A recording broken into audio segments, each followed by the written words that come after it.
उत्पत्ति पहला अध्याय।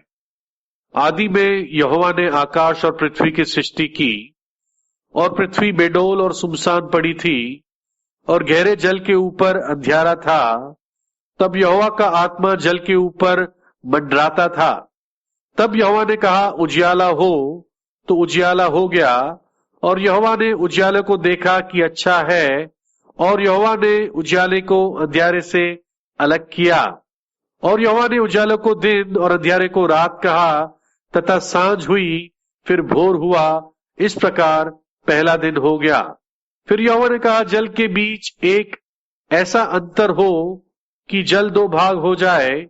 तब यहोवा ने एक अंतर करके उसके नीचे के जल और उसके ऊपर के जल को अलग अलग किया, और वैसा ही हो गया। और यहोवा ने उस अंतर को आकाश कहा, तथा सांझ हुई, फिर भोर हुआ। इस प्रकार दूसरा दिन हो गया। फिर यहोवा ने कहा, आकाश के नीचे का जल एक स्थान में इकट्ठा हो जाए, और सूखी भूमि दिखाई दे, और वैसा ही हो गया। और यहोवा ने सूखी भूमि को पृथ्वी कहा, तथा जो जल इकट्ठा हुआ उसको उसने समुद्र कहा। और यहोवा ने देखा कि अच्छा है। फिर यहोवा ने कहा, पृथ्वी से हरी घास तथा बीज वाले छोटे छोटे पेड़ और फलदायी वृक्ष भी, जिनके बीज उन्हीं में एक एक की जाति के अनुसार होते हैं, पृथ्वी पर उगे, और वैसा ही हो गया।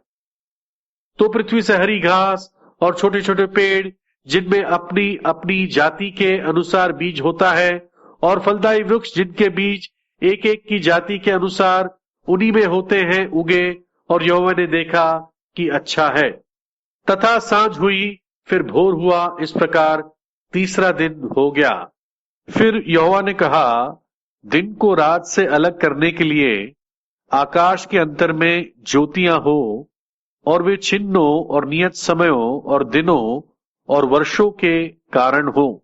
और वे ज्योतियां आकाश के अंतर में पृथ्वी पर प्रकाश देने वाली भी ठहरे, और वैसा ही हो गया। तब यहोवा ने दो बड़ी ज्योतियां बनाई। उनमें से बड़ी ज्योति को दिन पर प्रभुता करने के लिए, और छोटी ज्योति को रात पर प्रभुता करने के लिए बनाया, और तारागण को भी बनाया। यहोवा ने उनको आकाश के अंतर में इसलिए रखा कि वे पृथ्वी पर प्रकाश दें, तथा दिन और रात पर प्रभुता करें, और उजियाले को अंधियारे से अलग करें। तब यहोवा ने देखा कि अच्छा है। तथा सांझ हुई, फिर भोर हुआ। इस प्रकार चौथा दिन हो गया। फिर यहोवा ने कहा, जल जीवित प्राणियों से बहुत ही भर जाए, और पक्षी पृथ्वी के ऊपर आकाश के अंतर में उड़े। इसलिए यहोवा ने जाति जाति के बड़े बड़े जल जंतुओं की और उन सब जीवित प्राणियों की भी सृष्टि की, जो चलते फिरते हैं, जिनसे जल बहुत ही भर गया। और एक एक जाति के उड़ने वाले पक्षियों को भी सृष्टि की। और यहोवा ने देखा कि अच्छा है। और यहोवा ने यह कह के उनको आशीष दी कि फूलो फलो और समुद्र के जल में भर जाओ, और पक्षी पृथ्वी पर बढ़े। तथा सांझ हुई, फिर भोर हुआ। इस प्रकार पांचवा दिन हो गया। फिर यहोवा ने कहा, पृथ्वी से एक एक जाति के जीवित प्राणी, अर्थात घरेलू पशु और रेंगने वाले जंतु, और पृथ्वी के वन पशु जाति जाति के अनुसार उत्पन्न हो, और वैसा ही हो गया। सो यहोवा ने पृथ्वी के जाति जाति के वन पशु को, और जाति जाति के घरेलू पशु को, और जाति जाति के भूमि पर सब रेंगने वाले जंतुओं को बनाया। और यहोवा ने देखा कि अच्छा है।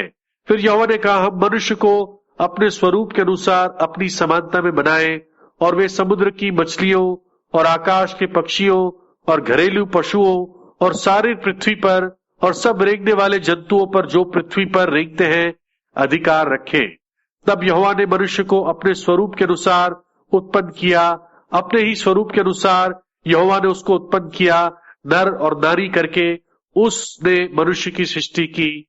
और यहोवा ने उनको आशीष दी, और उनसे कहा, फूलो फलो और पृथ्वी में भर जाओ, और उसको अपने वश में कर लो, और समुद्र की मछलियां तथा आकाश के पक्षियों और पृथ्वी पर रेंगने वाले सब जंतुओं पर अधिकार रखो। फिर यहोवा ने उनसे कहा, सुनो, जितने बीज वाले छोटे छोटे पेड़ सारी पृथ्वी के ऊपर हैं, और जितने वृक्षों में बीज वाले फल होते हैं, वे सब मैंने तुम्हें दे दिए हैं वे तुम्हारे भोजन के लिए हैं, और जितने पृथ्वी के पशु और आकाश के पक्षी और पृथ्वी पर रेंगने वाले जंतु हैं, जिनमें जीवन के प्राण हैं, उन सब के खाने के लिए मैंने सब हरे हरे छोटे पेड़ दिए हैं। और वैसा ही हो गया। तब यहोवा ने जो कुछ बनाया था सबको देखा, तो क्या देखा कि वह बहुत ही अच्छा है। तथा सांझ हुई, फिर भोर हुआ। इस प्रकार छठवां दिन हो गया।